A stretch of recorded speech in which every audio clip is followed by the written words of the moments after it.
조갑제 TV 시청자 여러분 안녕하십니까? 2020년 5월 22일 오전 8시 29분인데 문재인 정권이 드디어 본색을 드러내고 있습니다. 김일성의 역사 조작을 따라가는 문재인식 역사 조작이 광범위하게 벌어지고 있는 가운데서 또 김현희 가짜 만들기 캠페인이 문재인 정권 주도로 이루어질 것 같습니다. 노무현 정권 때도 국정원이 나서가지고 김현희 사건 재조사를 한 적이 있습니다. 자신들이 수사한 사건을 재조사했는데 결론은 뻔하죠. 김현희는 진짜다. 칼 858기는 김정일의 지시로 폭파된 것이다.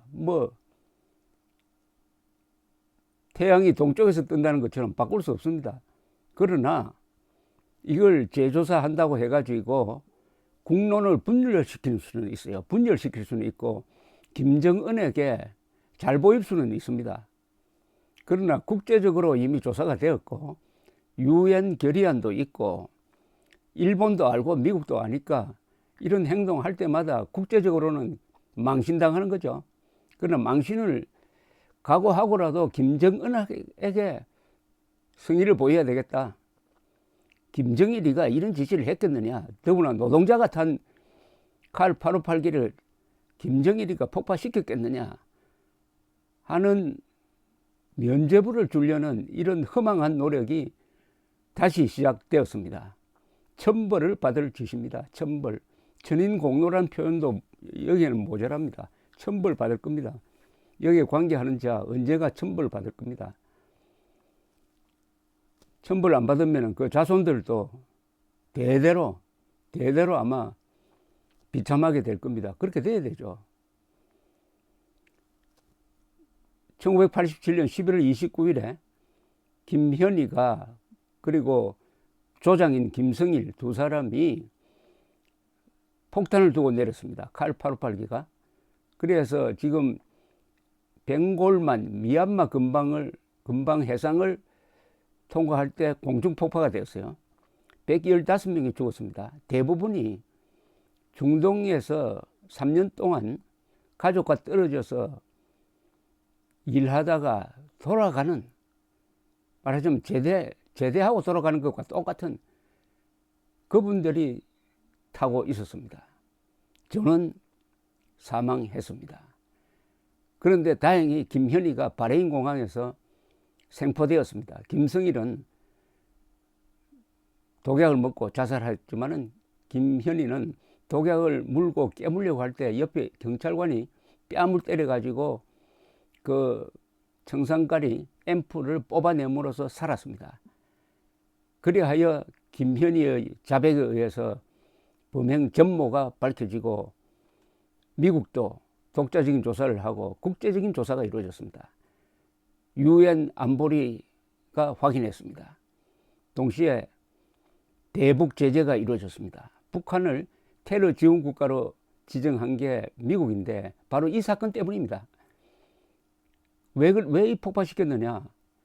그 이듬해에 열리게 되어 있었던 88년 서울 올림픽을 방해하기 위해서 한 겁니다. 김정일이가. 그런데 들통이 나버렸죠. 이렇게 해서 서울 올림픽은 대성공하고 이걸 망치려 했던 김정일이는 89년에 무슨 평양 청년 축전을 주최했다가 그게 돈을 너무 들여가지고 경제가 휘청하게 만들었습니다. 그래서 나쁜 짓으로 시작해 놓으니까 결국 오늘날 북한 경제가 망가지는 단초가 거기서 나왔던 것입니다. 그런데 남쪽에 있는 이 종북 세력, 그건 김현희가 눈에 까시죠. 김현희 때문에 김정일이가 권위가 손상되었다. 더구나 김현희 사건은 세계적 사건으로 발전하는데 김현희가 와서 이렇게 증언을 합니다. 자신에게 일본어를 가르쳐 주었던 리은혜라는 여자가 있었는데 이 여자는 일본에서 납치된 사람이다. 그래서 일본에서 누구냐 조사를 했더니 다구치 야에코라는 여자다. 그게 밝혀졌습니다. 놀랍게도 2002년 9월 17일 고이즈미 일본 수상이 김정일 만났을 때 다우치 야에코 우리 납치했다라고 김정일이가 인정을 했습니다. 사실상 칼 858기 폭파 사건을 김정일이가 인정한 거죠. 그리하여 일본인 납북자 문제로 번져가지고 일본과 북한이 지금까지 수교가 되지 않는 게 바로 이 납북자 문제입니다. 그러니까 김현희가 살아서 좋은 일을 많이 했습니다. 김현희가 없었더라면 지금 아마 일본하고 북한 수교해가지고 북한이 배상금 받고 해가지고 핵무기 더 많이 만들고 더 위협적인 존재가 되었을 것인데 김현희가 그것을 막았습니다. 그럼 김현희에게 일면 감사할 점이 있는 것이죠. 김현희는 전향해가지고 방공투사로 변했습니다. 김정일을 비판하는데 김현희와 황장엽 선생 두 분이 정말 좋은 역할을 했습니다. 그런데 작년 연말부터 뭐가 심상치 않더라고요. 대구 MBC가 미얀마 근해에 떨어진 무슨 대한항공 동체 같은 것을 발견했다라고 보도를 하면서 칼 858 폭파 사건이라 하지 않고 칼 858 실종 사건이라고 하는 거예요. 요새 총선에서 크게 이긴 이후에 문재인 정권이 아마 본격적으로 김현희 가짜 만들기에 들어선 것이 아닌가 하는 생각이 드는 게 오늘 서울신문을 보니까 이렇게 기사가 나옵니다. 서울신문. 정부가 33년 전인 1987년 미얀마 상공에서 왜 실종되었습니까? 폭파된 건데. 대한항공 858기로 추정되는 동체를 조사하는 방안을 미얀마 정부와 협의하고 있는 것으로 파악되었다. 북한 공작원 김현희에 의해서 공중에서 폭파된 것으로 알려진, 요게 못된 글입니다. 폭파된 것으로 알려졌다고요? 폭파되었잖아요. 이미. 폭파된 것으로 알려졌답니다. 이 서울신문 보도가.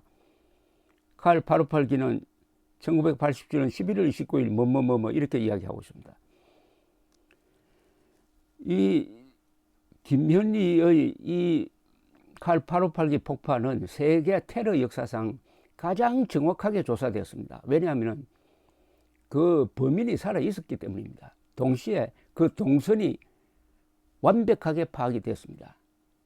동선이 지나간 데 헝가리, 그리고 이라크, 아부다비, 바레인 등등. 왜 동선이 이렇게 파악됐냐 하면 국제정보기관이 이 조사하는 데 협력을 했습니다. 물론 CIA도 독자적인 조사를 했습니다. 한국 안기부가 발표한 것을 CIA가 무조건 믿은 게 아닙니다. 김현희가 진짜냐를 확인하기 위해서 이 요원을 보냈습니다. 한국말을 잘하는 요원을 김현희를 만나가지고 독자적으로 신문하도록 했습니다. 사진을 잔뜩 가지고 왔습니다. 북한 노동당 간부들, 주로 이 공작 활동에 참석하는 간부들 사진을 수백 장 펼쳐놓고 이 사진 속에서 당신에게 지시를 내린 최 과장이라는 사람이 누구냐 뽑아보라 하니까 정확하게 김현희가 그 사진을 집었습니다. 이런 식으로. 그런데 언제부터 이렇게 이상하게 돌아가느냐 하면 김대중 정부 등장한 이후에 일부 유족들이 나서가지고 가짜다라고 하고 그게 편성해가지고 MBC, KBS, SBS가 김현희에게 의문을 던지는 비인간적인 보도를 하기 시작했습니다. 심지어 MBC는 김현희가 살고 있는 집에 가가지고 노크를 하는 장면까지 보여줬습니다. 저기 김현희가 산다고 가르쳐 줬어요? 북한이 죽이고 싶어하는 김현희의 집을 노출시킨 게 MBC였습니다. 그게 관계했던 사람들은 나중에 언론계에서 영원히 퇴출시켜야 하는데 그렇게 하지 못했습니다. 이명박 정부가 너무 물러 터져가지고. 그래서 드디어 노무현 정부 때 들어서면은 과거사 조사를 한다면서 국정원이 김현희를 재조사한다 했어요. 참 어이없는 짓이죠. 이미 김현희는 범인이란 게 안기부의 발표, 유엔의 결의, 그리고 일본 정부, 미국 정부, 수많은 나라의 대북 제재에 의해서, 그리고 1심, 2심, 3심 한국의 재판에 의해서, 그리고 2005년에서 6년에 걸쳐서 노무현 정부 시절의 국정원 과거사 조사를 위해서 한 6번쯤 조사를 받았네요. 그러고 보니까. 더구나 가장 확실하게 조사한 것은 2005, 6년에 있었던 국정원의 재조사입니다. 여기서는 돈을 아마 수십억 들였을 겁니다. 쓸데없는 조사까지 합니다. 왜냐, 언론이 의문을 제기한 걸 수십 건, 수백 건을 다 하나씩 답을 하려니까 얼마나 조사가 되겠습니까? 다행히 그게 있어가지고 아무리 이 사건 뒤집으려 해도 안 됩니다. 뒤집으려는 노력을 통해서 김정은에게 잘 보일 수는 있겠죠. 잘 보일 수는 있겠습니다. 심지어 MBC가 김현희가 독약을 먹고 자살하려는 쇼를 한 거지 진짜 죽으려고 한 건 아니다. 이렇게 이야기를 하니까 국정원이 재조사할 때 그것까지 확인했습니다. 그것까지 확인해가지고 그때 독약을 먹으려고 한 게 맞았다. 또 독약을 청산가리의 상당 부분이 몸에 흡수된 걸 확인했다. 이렇게 나옵니다. 이 정도로 한 사건인데 다시 문재인 정권이 그리고 문재인 정권을 뒷받침하는 이 외곽 세력이 군부를 떼고 있습니다. 참 가지가지합니다. 역사 조작, 이건 살아있는 역사 조작입니다. 그리고 국제적으로 공인된 사건입니다. 한국에서 사법적 절차를 통해서 공인된 사건이에요. 이걸 뒤집으려고 한다? 불가능하죠. 그럼 왜 하겠습니까? 김정은에게 잘 보이려고, 문재인 정권이 김정은에게 잘 보이려고 우리가 열심히 합니다. 지금 일어나고 있는 역사 조작의 큰 방향 하나는 김정은에게, 북한 노동당 정권에게 유리하도록 하는 방향의 역사 조작입니다. 가장 큰 역사 조작은 1948년 8월 15일 대한민국이 건국되었다는 사실을 부정함으로써 한반도에서 북한에 있는 이른바 조선민주주의 인민공화국만이 건국기념일을 가진 정통성이 있는 국가다 라고 하기 위해서 문재인 씨는 대한민국 대통령이면서 스스로 남쪽 대통령이라고 스스로 격하하고 대한민국은 생일 없는 존재로 만든 거, 이게 역사 조작입니다. 그와 딱 맞물린 게 1948년 12월 12일 유엔 총회가 결의문을 통과시키기를 대한민국은 공정한 선거를 통하여 수립된 정부이므로 한반도에서 유일한 합법 정부다라고 한 걸 조작을 해가지고 한반도 전체가 아니라 38도선 남쪽에서만 유일한 합법 정부라고 조작을 해가지고 교과서에 싣고 대한민국 박물관에 전시하고 이런 짓을 하고 있습니다. 천벌받을 겁니다. 천인공로입니다. 천벌받습니다. 이 역사 조작에 가담한 자는 대대로 벌을 받아야 마땅할 것입니다. 더구나 공무원이 이런 짓 하면은 나중에 헌법 7조 위반 등등으로 해가지고 반드시 처벌하고 감옥에 보내야 됩니다. 반드시 감옥에 보내야 됩니다. 헌법 제7조는 모든 공무원은 국민 전체에 대한 봉사자이며 정치적으로 중립하라고 했는데 정치적으로 중립을 지키지 않고 문재인 정권의 역사 조작 지시에 따라 가지고 김정은이가 좋아할 방향의 조작하는데 돈을 쓰고 직권을 남용한다면 감옥에 보내야죠. 역적이죠. 역적짓 하는 겁니다. 저걸 이렇게 하는 게 역적짓 아니겠습니까? 저 이 방송을 경고로 받아 주시기 바랍니다. 여기 관련된 공무원들 정신 차려야 합니다. 폐가 망신합니다. 잘못하면. 감사합니다.